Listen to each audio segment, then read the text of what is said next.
Ce matin, Maxime, vous nous proposez une innovation un peu envahissante puisque vous êtes venu avec un avion sous le bras. C'est le petit dernier de la famille Airbus et il a une vraie singularité, cet avion. Oui, c'est un avion électrique, pas besoin de kérosène, une batterie suffit. Cet avion s'appelle l'Ifan. Oubliez les gros porteurs, les A380, etc. Là, Cet avion ressemble plus à un planeur, moins de 10 mètres d'envergure, 2 personnes à bord maximum, 2 moteurs électriques, autonomie en vol environ 1 heure, vitesse de pointe, un peu plus de 200 km/h. Eh ben, on n'est pas rendu à New York, commandant Switek. Certes, mais ne dénigrez pas trop vite cet avion. D'abord parce qu'il va rendre de grands services au club de pilotage. Et c'est pour ça qu'on l'a inventé en premier lieu.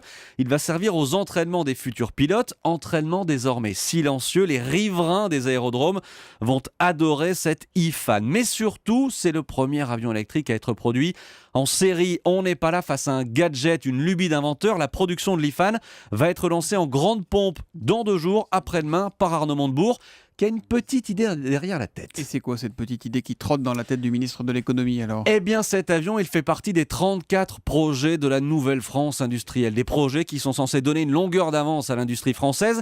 Et c'est exactement ce qui doit se passer avec cet avion électrique. Ok, aujourd'hui, il a une faible autonomie et une charge maximale limitée, c'est vrai. 1 heure, merci. Oui, on est d'accord. Mais c'est un bon début. Les ingénieurs de chez Airbus espèrent bien que l'Ifan va leur servir de brouillon de premier jet pour ensuite être capable de produire de plus gros appareils qui pourraient embarquer des dizaines de passagers et les emmener à New York, Thomas Soto, sans utiliser une goutte de kérosène. Et l'hybride, c'est pas possible non, pour les avions ? Moitié électrique, moitié kérosène ? C'est une très bonne question Bon. à laquelle Ingénieur je ne sais Switek. pas répondre. Je vous laisse y travailler et puis on y revient rapidement. Merci beaucoup, Maxime Switek.